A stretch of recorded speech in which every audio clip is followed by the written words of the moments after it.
you want. Yep. All right, well, Well, you want to watch this occasionally, I'm going to go upstairs just to make sure it's...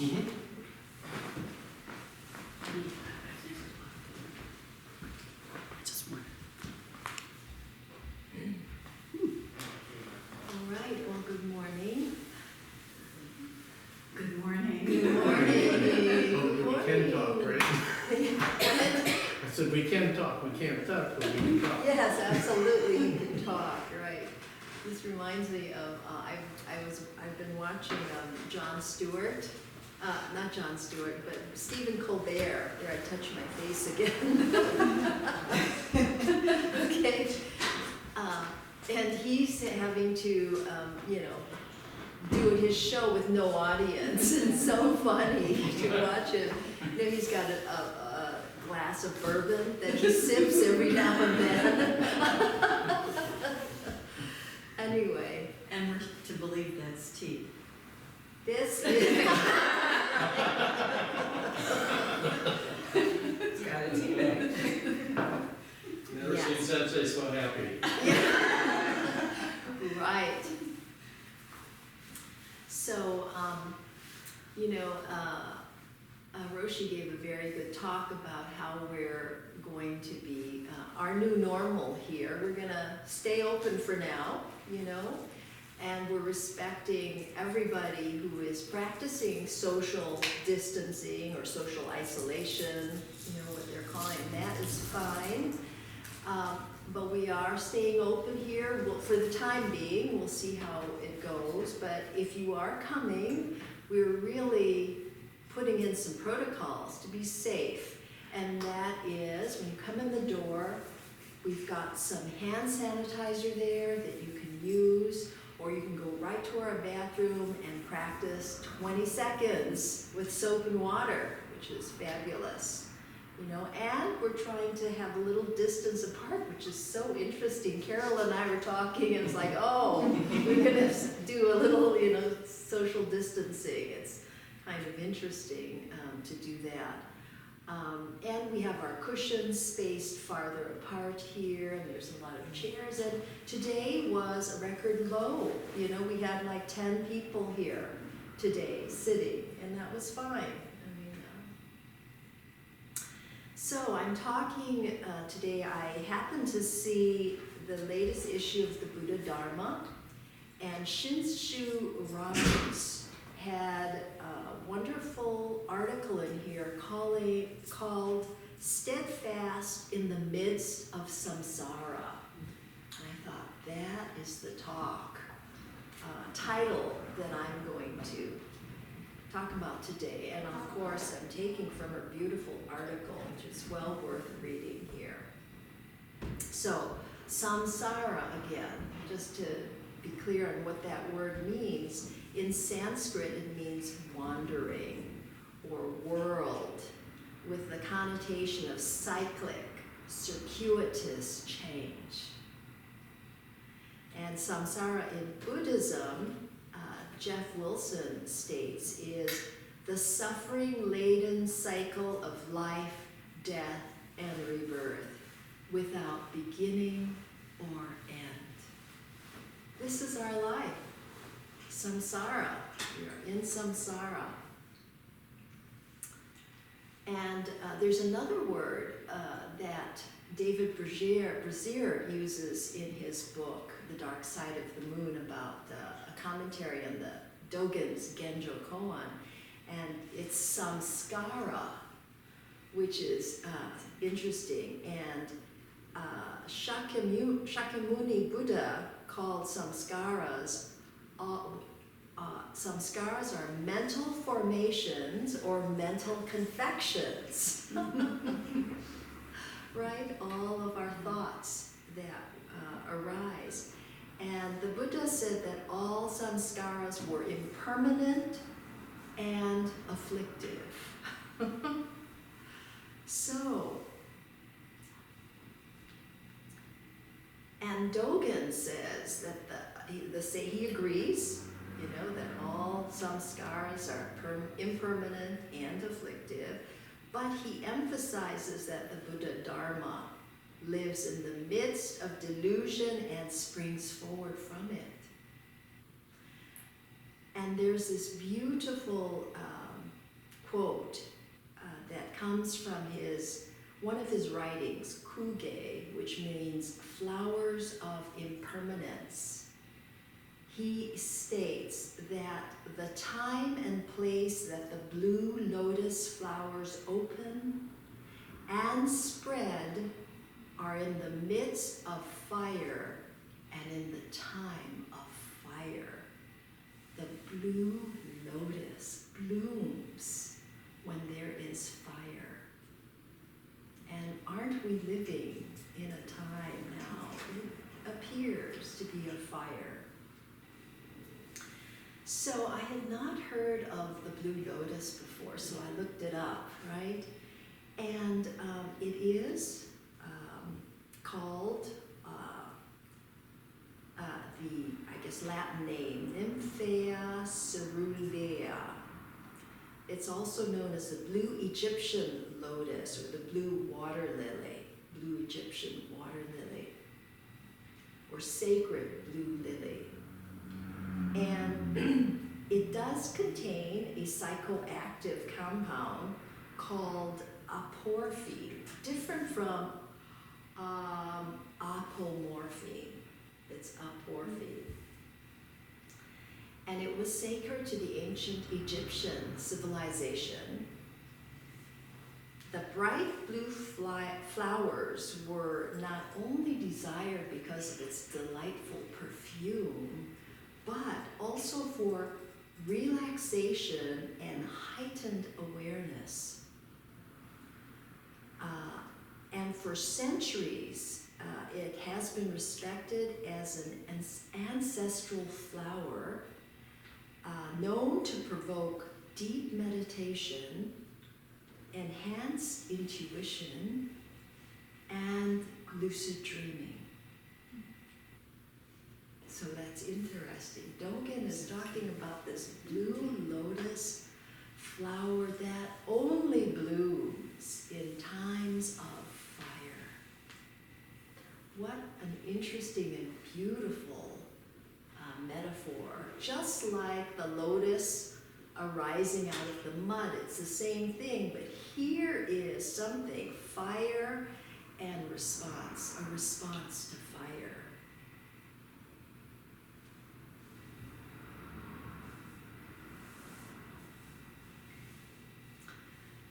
So a lot of people think that our practice of meditation requires leaving, terrible things behind or transcending our difficulties, right?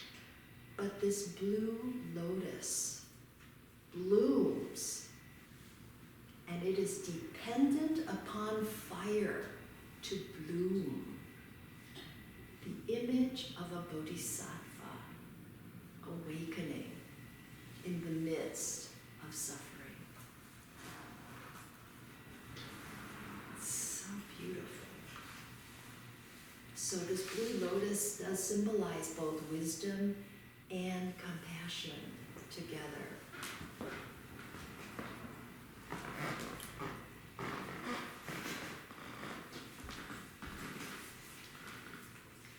So Shinshu Roberts is saying, yes, logically we can understand that without suffering, there would not be any need for compassion, wisdom, and skillful means, right, of our bodhisattva practice, right? Without suffering, why would we need to practice compassion and wisdom and being skillful? But it is a difficult practice. It is still a difficult teaching. And what it requires of us is to stay when the going gets rough. We're really practicing not knowing here. We're really practicing. We don't know what's going to happen. And yet, Dogen is saying, under these circumstances only, can our Buddha nature bloom and bring forth the full flowering of realization. What? Sort of contrary to our nature, right? Oh, I want to distract myself. This is too unpleasant. I have to go do something else. There's always something to do, right? Always something to do.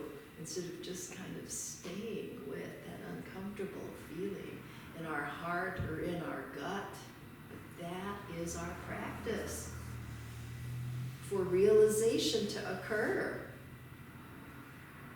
And we have got so many distractions that can easily take us away to another realm, another place. I know.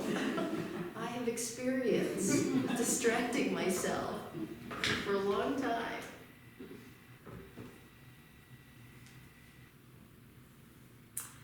So Shinshu Robert says, remaining steadfast in the face of our difficulties is key to changing the rough ore of delusion into gold.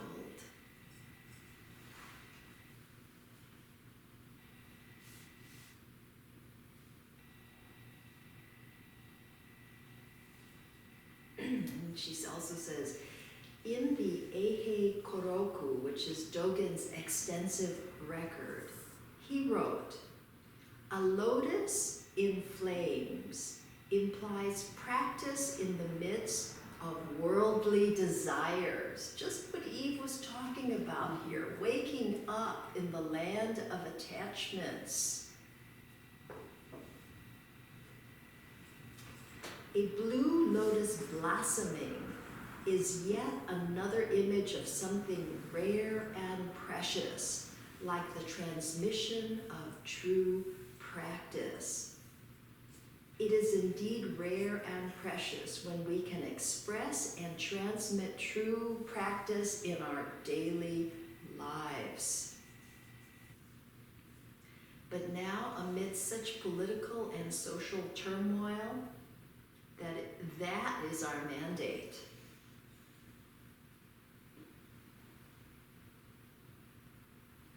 A blue lotus blossoming in the image, in the midst of a fire. Wow.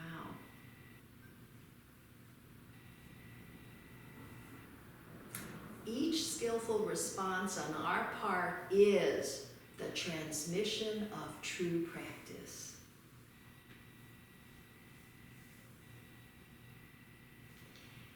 And then she continues, the blooming lotus is simultaneously the bodhisattva supporting the world and the whole world coming forward to support the bodhisattva. Right? There's no separation between us and the world. It's a primary teaching of Dogen's that we don't do this practice alone.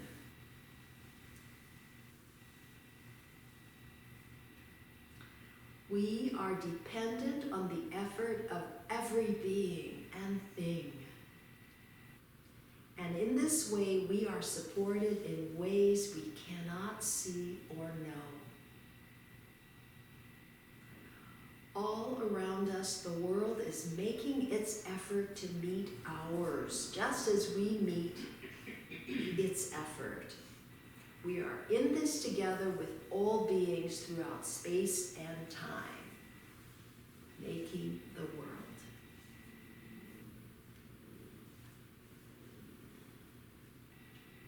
It is the nature of Shakyamuni's world that we will find ourselves beset with problems.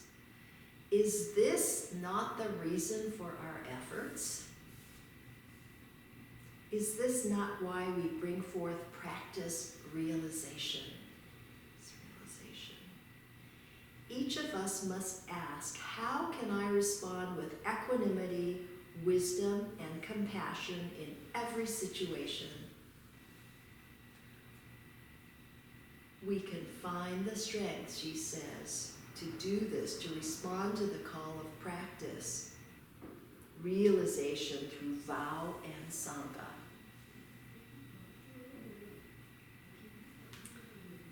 And Sangha, it's important now. People who share our interest in finding peaceful and inclusive ways to untangle the acrimony of our times. And then she says, I suggest that we give up the idea that we are going to be able to put out this fire.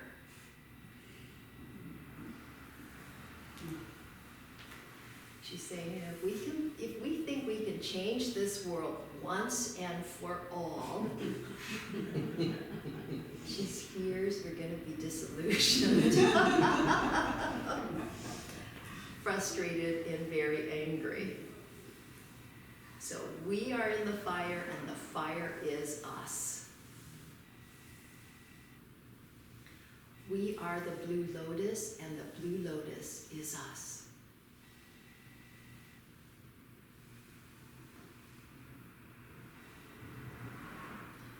She says, we were born in Shakyamuni's Buddha field. The circumstances may change, but this world will keep rolling along, warts and all. Oh, look, there's a person there. Open the door. Looks like it's another student. Okay.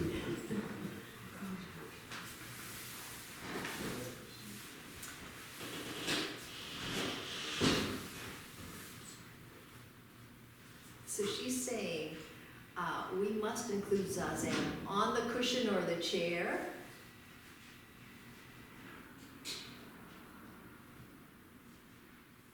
Because it is the activity of a Buddha sitting in the midst of life.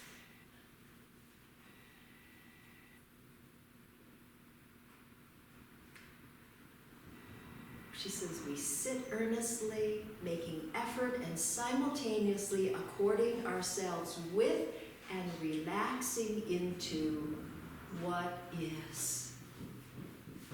Could you say that again? Yes. We sit earnestly, making effort and simultaneously according ourselves with and relaxing into what is. Just being in accord with what is. That's our practice, right? To see life as it is, without wanting it to be a certain way or wishing it had been a certain way, but what it is.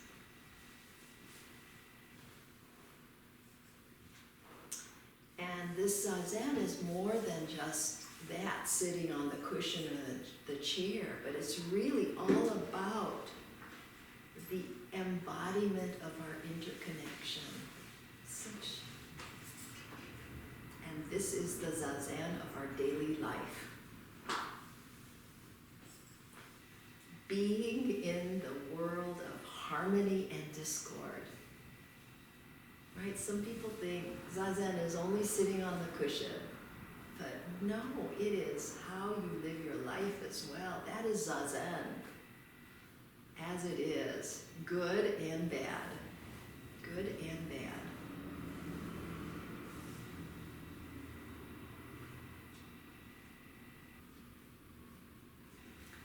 This very life, she's saying, is our nirvana. And that seems really hard to fathom at times. This is our nirvana. And we can't look away, because if we do, we move farther and farther away from the Buddha's truth. If we look away or we run away and hide, we cannot experience nirvana. What? How can that be? It's such a paradox. She's saying nirvana can only be found in the middle of the fire, in the middle of birth and death.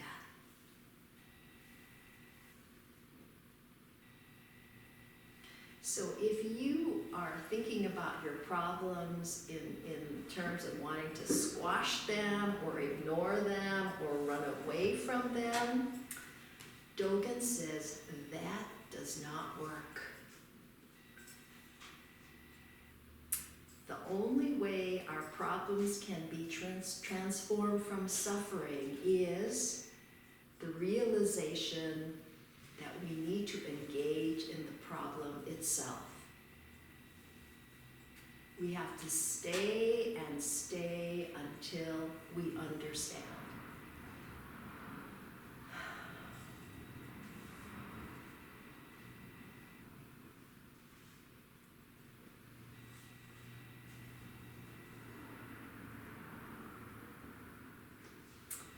So I'm going to just read this one more last paragraph. It's just so beautiful. We don't know what will happen to our world. Looking back, we see that the human condition has been continuously beset by bigotry, ignorance, greed, and discrimination. It has also been rescued from the brink of chaos by the sane and balanced responses of individuals and groups, dedicated to a life that is inclusive and interconnected. This is the response of the lotus tempered by fire, born in fire. Dogen would say, you should consider deeply the meaning of a blue lotus in fire. This is our koan, our daily practice. It is our bodhisattva vow embodied. Consider deeply the meaning of a blue lotus in fire, blooming in fire.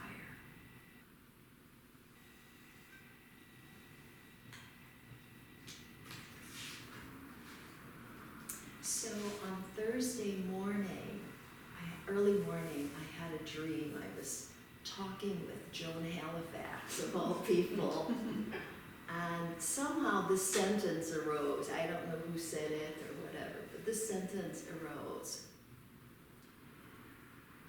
Your place is the storm's eye of the universe. Your place is the storm's eye, E-Y-E, of the universe. So I wrote it down. I wasn't totally sure what it meant, so I had to kind of sit with that. Your place is the storm's eye of the universe. So I thought first, okay, storm's eye. I'm thinking the eye of the hurricane, right? And I know, Tony, you've lived in Florida, which like hurricanes like come by quite regularly.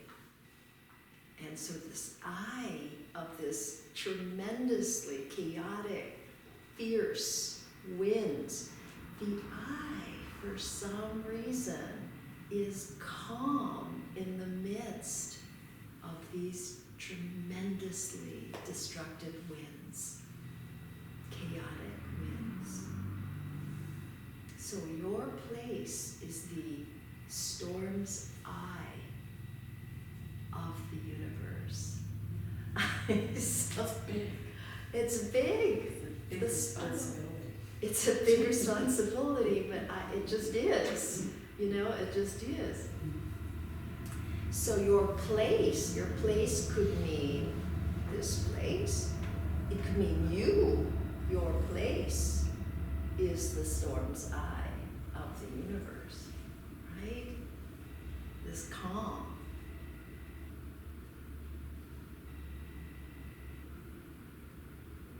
And also the storm's eye of the universe. You know, we're so interconnected. We're just really one. It's not, there's no separate self here.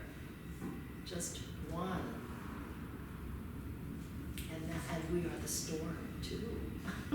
Right? We are the storm and we are the eye as well. So Shantideva, one of my favorite teachers, he says it's a paradox. Only through suffering is there escape. Only through suffering is there escape. must directly acknowledge, face up to it, and press through it deliberately until we find an adequate means of dealing with suffering, getting to that calmness in the eye of the storm, because it's there. It is there. And there's this beautiful poem, Storm, that by Rilke. Rilke says, "You are not surprised at the force of the storm. You have seen it growing. The trees flee. Their flight sets the boulevards streaming, and you know, he whom they flee is the one you move toward. All your senses sing him as you stand at the window. The weeks stood still in summer, the tree's blood rose. Now you feel it wants to sink back into the source of everything. You thought you could trust that power when you plucked the fruit. Now it becomes a riddle again, and you again a stranger. Summer was like your house, you know where each thing stood. Now you must go out into your heart as onto a vast plain. Now the immense loneliness begins. The days go numb, the wind sucks the world from your senses like withered leaves. Through the empty branches, the sky remains. It is what you have. Be earth now and even song. Be the ground lying under that sky. Be modest now, like a thing ripened until it is real, so that he who began it all can feel you when he reaches for you." Can you read it? Yes, I'll read it again. "Onto a vast plain" by Rainer Maria Rilke. You are not surprised at the force of the storm. You have seen it growing. The trees flee. Their flight sets the boulevards streaming, and you know, he whom they flee is the one you move toward. All your senses sing him as you stand at the window. The weeks stood still in summer, the tree's blood rose. Now you feel it wants to sink back into the source of everything. You thought you could trust that power when you plucked the fruit. Now it becomes a riddle again, and you again a stranger. Summer was like your house. You know where each thing stood. Now you must go out into your heart as onto a vast plain.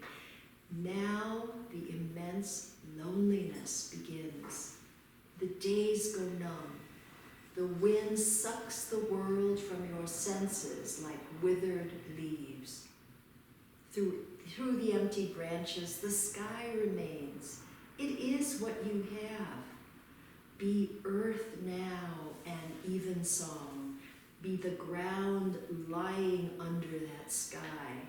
Be modest now, like a thing ripened until it is real, so that he who began it all can feel you when he reaches for you.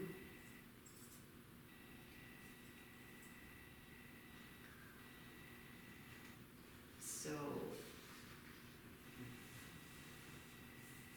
for me, that just seems like, facing the storm. And you thought you had it all under control, but really it's all about not knowing. Really all about not knowing.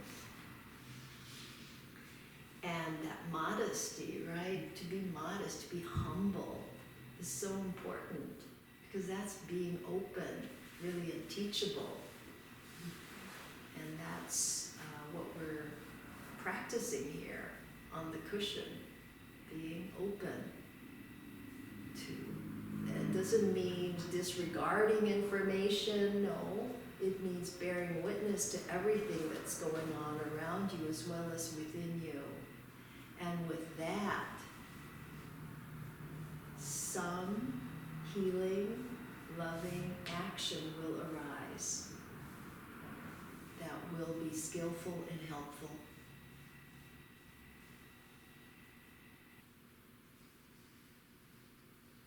Another beautiful poem, Widening Circles by Rilke.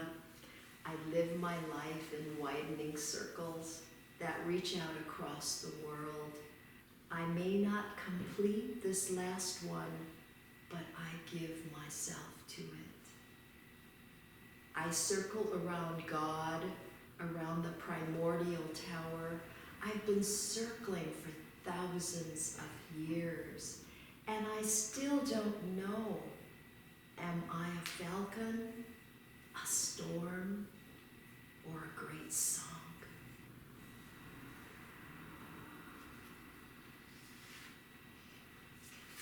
So, I think this calm, being on the cushion, or on, now people will have time to practice.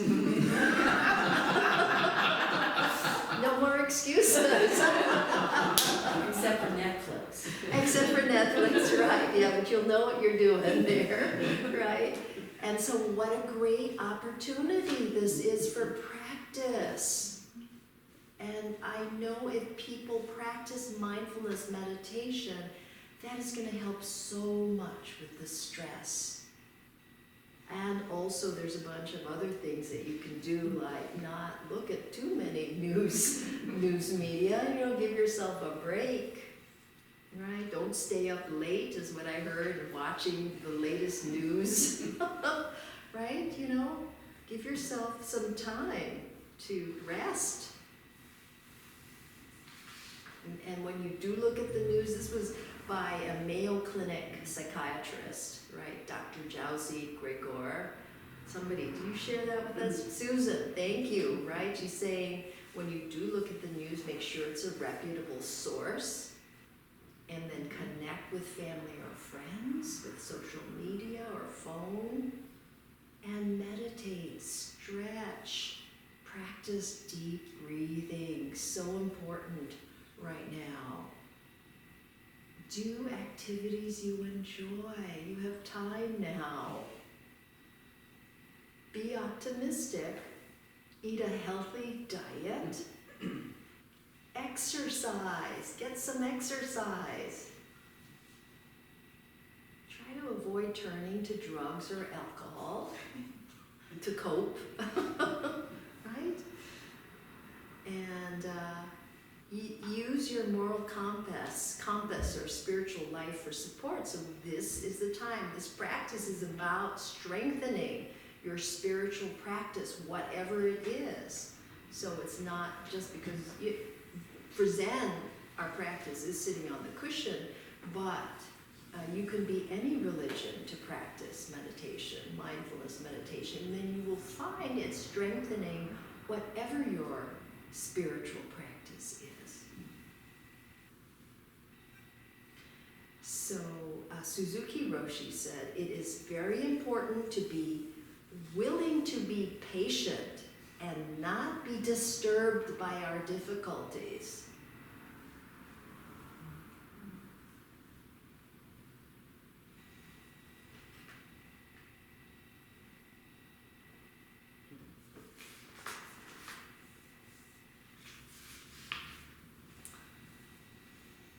So I wanted to also briefly talk about fear, because that's so up right now, right, for people, fear. And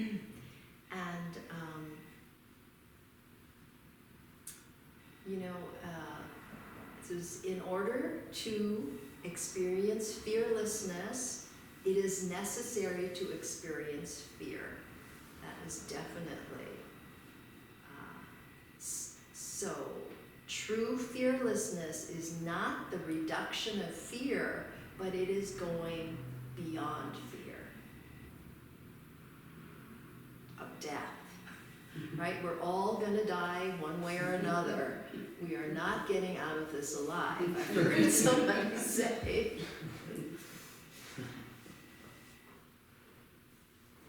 So, there are 6 practices of a bodhisattva, and I wanted to talk about 2 in particular in regards to fear. And that is the perfection of patience and meditation. So, the 6 are generosity, morality, patience, energy, meditation, and wisdom. And one of my very favorites is the perfection or the practice of patience, which is defined as tolerance, endurance, constancy, even forbearance. Kashanti paramita. Kashanti means unaffected by, able to bear, able to withstand, staying, bearing witness, which enables a bodhisattva to pursue awakening in spite of enormous difficulty, patience.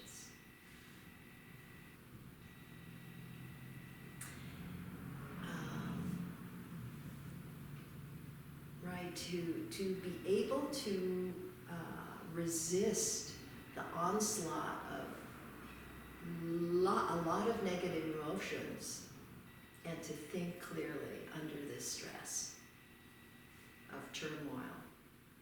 And Shantideva says, he goes so far as to say that there is no spiritual practice equal to tolerance or patience.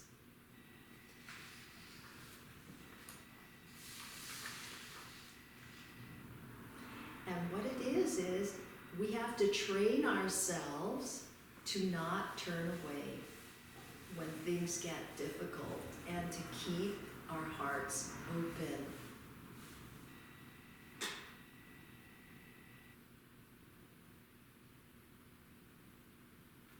So how does this work on the cushion? How do we do it, right? So our practice is when we're on the cushion, we're just feeling what's happening in our bodies. We're feeling our heart squeezing or our stomach churning, and we're just breathing with it. Patience. It's just bringing our attention to it. Noticing what the story is that we're telling ourselves. Noticing it, and then just gently letting loose the grip on that story and returning to the body and the breath.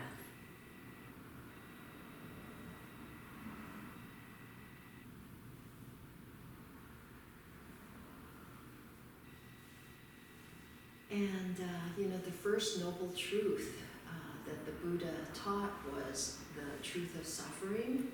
So it's really important to come to terms with this. We are in this life, and we are going to get old, we are going to get sick, and we are going to die.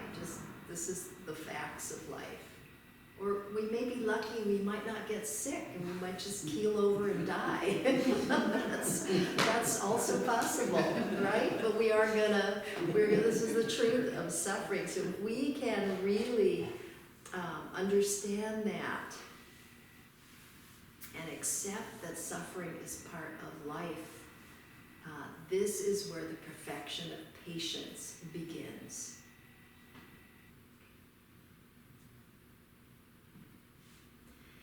And I love it when Shantideva talks. He mocks the destructive habit of despair in the face of hardship. I mean, he's kind of like a lawyer, actually laying out his case here. The text asks rhetorically, if there's a solution to your problem, then what is the point of dejection? What is the point of dejection if there is no solution? And he's saying, there is nothing desirable in the state of dejection. There's nothing desirable there. So, in other words, if you respond to difficulties primarily with depression and lamentation, with feelings of dejection, or claims of unfair victimization, you will be simply wasting your time and deepening your wounds. For if something can now be done about the problem, get busy and do it. And if it happens to be an unavoidable situation, one completely beyond your control, there is still no point in wallowing in dejection. Find some path of human well-being that you can control and get back into the movement of life. Like I heard Carol, she is going to all these little businesses that she can support and she's showing up for them. That's something she can do. That's great. So he's saying overindulgence in the emotions of loss just brings about further loss.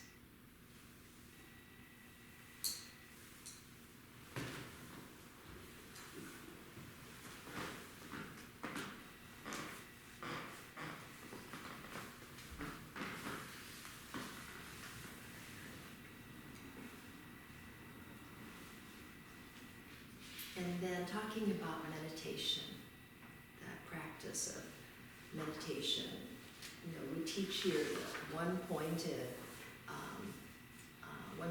attention, right? Shamatha, which also means peaceful dwelling. This focusing on the breath or counting the breath is a great way to cut through the busyness of our minds. A great way. And the word for meditation, bhavana, means actually cultivation or development.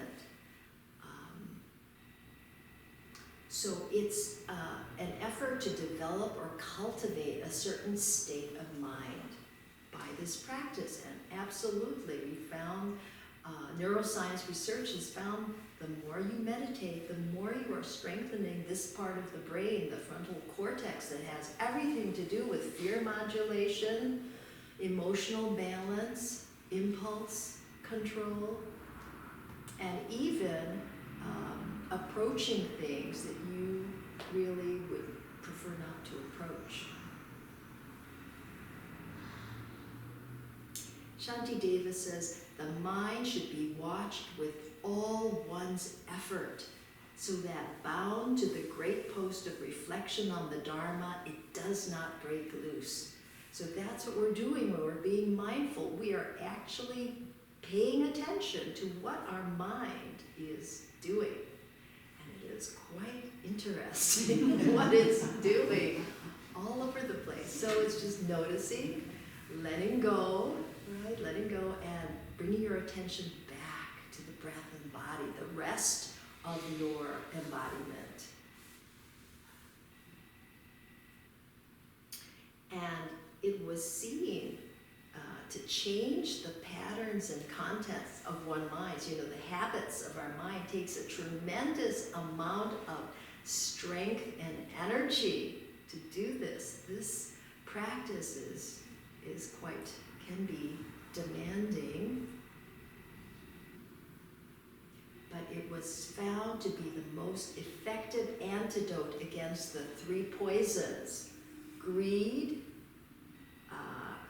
anger, and delusion. Or greed, which is pulling the world towards you; desire, wanting everything; aversion, pushing everything that you find very, not likable to you away; and then delusion, just kind of not, ignoring what is. What is. through mindfulness meditation, you can start to understand the workings of your mind and start to be more skillful. And I love this thing that Norman Fisher says, right? He says, I want to say something about bad meditation. Because your mind is going like 100 miles, and that's 100 miles an hour. That's okay to sit with that, because you're actually kind of integrating things and letting it, it's kind of like a purification to just sit with that and let it just kind of settle. You're integrating things from your busy, busy lives. So there's such a thing as it's okay to be with bad meditation, what you consider bad. Although our practice is also about letting go of judgment about how we're thinking. You know, we're just noticing our judgment, going, well, that's interesting that I think that I shouldn't be doing something, or that I'm so hard on myself. You know, I'm just, wow, that's interesting. Noticing no judgment of your judgment and letting it go.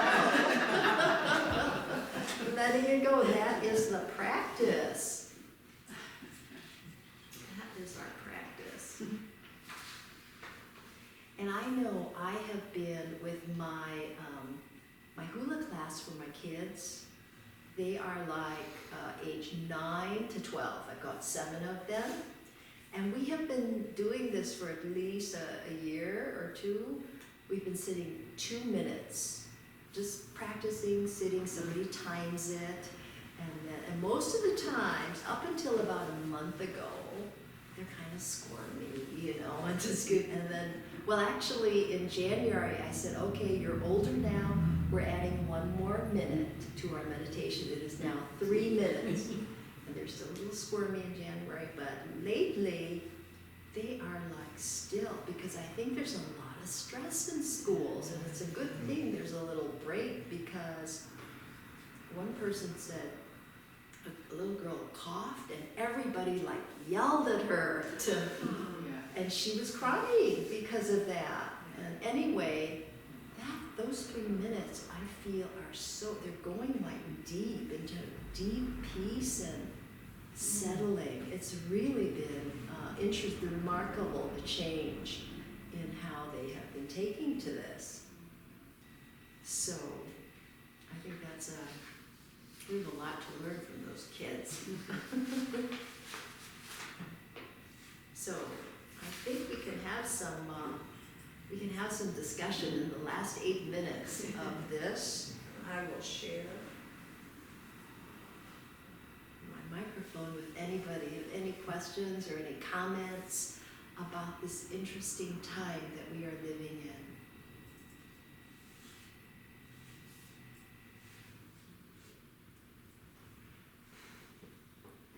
Now what? Now what?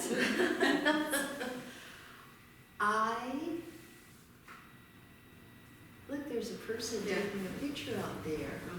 And he's got 2 boxes of water and a bottle looks like of champagne. That's inviting me.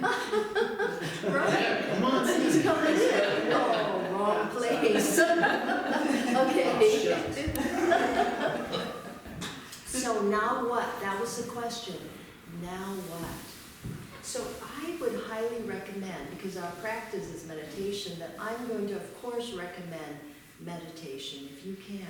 This mindful practice of just sitting, and start, if you can, 1 or 2 minutes a day to start, you know, and then work your way up every day. 2 minutes, like 2 minutes of meditation.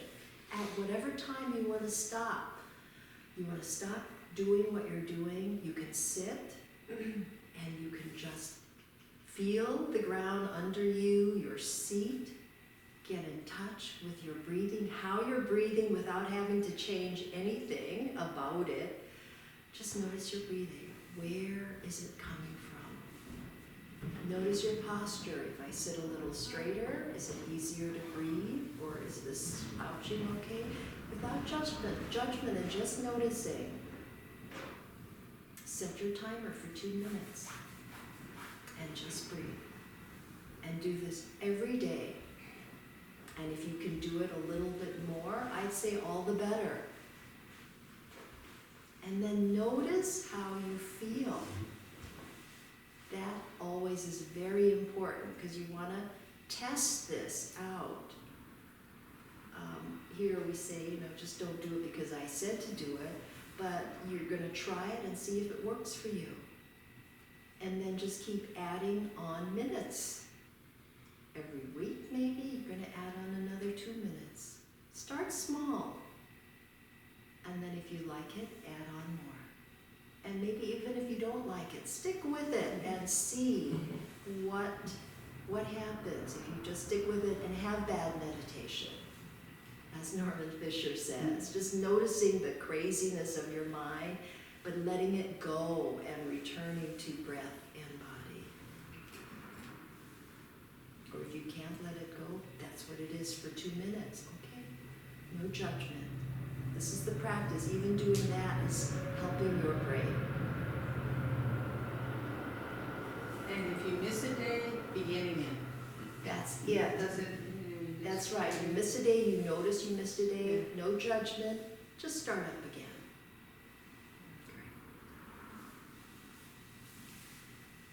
Any more questions? Well, I'll share an experience. Here's Susan. Probably not unique to me, but I experienced panic yesterday. Not something I feel very often. I have mini panic every day I walk in the woods because I imagine all kinds of monsters in the woods, but I go anyway. But I went to Trader Joe's yesterday, and literally the shelves were bare, except for some very odd items like jackfruit and things that I guess have been in the storage room. But I noticed that I was breathing differently, and I really felt that my heart was fluttering, and it was. And I thought, never in my 70 years have I seen bare shelves. And I thought, what about Venezuela? What about... So I flashed on other parts of the world where bare shelves are not unusual. So, and I thought, I have to breathe. As I pushed my cart of weird items toward the checkout. No milk, no eggs. So I bought some very strange things, and I thought, this is an opportunity to try different things that I wouldn't ordinarily eat. And the cashier said, in fact, people are buying things that they haven't experienced. So I drove home and my heart was still fluttering. I thought this, whew. And so I thought, what to do? I'll clean out the freezer. And so I went through the freezer and found a remarkable amount of food that I had forgotten was there. And it's an opportunity to make weird stews with the food that I didn't know was there. But it was my point is, it was the feeling of panic, recognizing that my heart was fluttering. I was having an embodied response to looking at bare shelves. And then breathing through it, and then doing something about it, which was to clean out to reorganize the freezer and give some kind of credibility to that food that has been there that I've ignored. That energy of fear you were utilizing in a different way. Thank you.